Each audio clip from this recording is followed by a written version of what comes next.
Quand on parle épiphanie, on pense tout de suite à la galette des rois, aux enfants, à la fève, mais l'épiphanie, à la base, ce n'est pas ça. Alors monsieur l'abbé Arnaud Chilon, l'épiphanie, c'est quoi? C'est après la visite des bergers à la crèche, l'arrivée des mages. C'est dans l'évangile de Matthieu qui nous dit que des mages venus d'Orient vont venir près de l'enfant, le saluer, lui offrir des présents.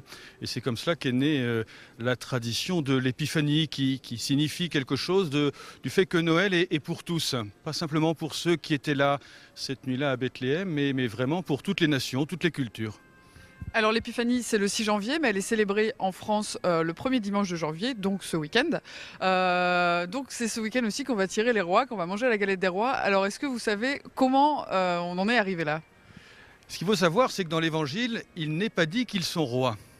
Il est dit qu'ils sont mages, c'est-à-dire qu'ils scrutent les cieux et qu'ils cherchent leur route en s'orientant à partir du langage des cieux. La tradition en fera des rois, mais vraiment dans l'évangile, ça n'est pas indiqué comme cela. Ce qu'on sait, c'est qu'ils vont apporter des présents précieux.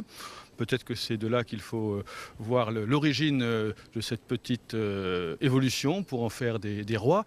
Et du coup, cette galette des rois qu'on va tous tirer ce dimanche, et qui va permettre aux enfants d'être à la fête, et puis finalement à celui qui recevra la fève de se rendre compte que sa vie, elle peut être royale.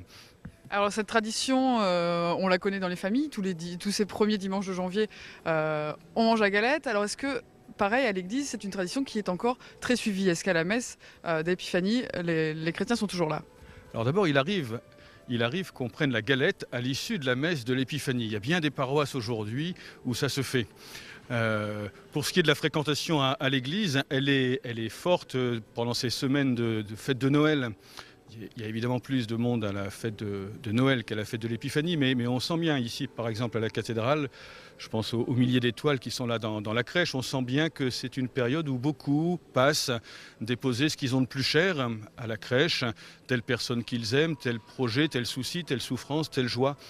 Dimanche ici à la cathédrale, il y aura la messe de l'Épiphanie où on se souviendra de ce passage des mages à la crèche et puis on regardera comment et avec qui être mage aujourd'hui. Alors voilà, juste derrière nous, il y a la crèche qui est installée ici en la cathédrale Notre-Dame de la Treille. Alors du coup, monsieur l'abbé, expliquez-nous un petit peu, vous nous en disiez quelques mots, ce que sont ces étoiles jaunes, ces milliers d'étoiles jaunes que l'on voit dans cette crèche. En fait, depuis la mi-novembre, en gros, dès lors que la grande roue a été installée Grand Place, on a décidé d'installer la crèche ici à la cathédrale avec des milliers d'étoiles vierges sur lesquelles les uns et les autres ont été invités à écrire qui un prénom, qui une intention de prière, qui un souhait. Il y en a dans toutes les langues, il y en a de tous les âges, il y en a un peu plus de 3500 si mes calculs sont bons. Et voilà, ça dit le passage de chacun par cette crèche, ça dit un peu à l'image des mages voilà, que chacun est venu déposer quelque chose d'important. En son cœur, dans sa tête aussi, dans ses projets pour l'année qui commence. Vous voyez que l'enfant Jésus a aussi trouvé de quoi manger. Je découvre ça avec vous cet après-midi, une mandarine et puis un pain au chocolat visiblement, une petite fleur, une étoile venant plutôt d'Asie, d'après le type d'écriture. Voilà, ça dit bien et c'est bien dans le sens de l'épiphanie qu'il y a de la place pour tout le monde auprès du Christ. Alors est-ce que l'épiphanie marque, est-ce qu'on peut considérer l'épiphanie comme un peu la dernière fête de fin d'année, mais là même si on est en début d'année, fête de Noël? Est-ce que c'est un petit peu cette dernière fête? Alors dans la tradition catholique, le temps liturgique de Noël se termine quelques jours plus tard avec la fête du baptême du Seigneur. Il sera baptisé à l'âge adulte, à une trentaine d'années, mais dans notre tradition liturgique, c'est avec ce baptême que se clôture le temps de Noël. Peut-être pour dire que le baptême, c'est une naissance.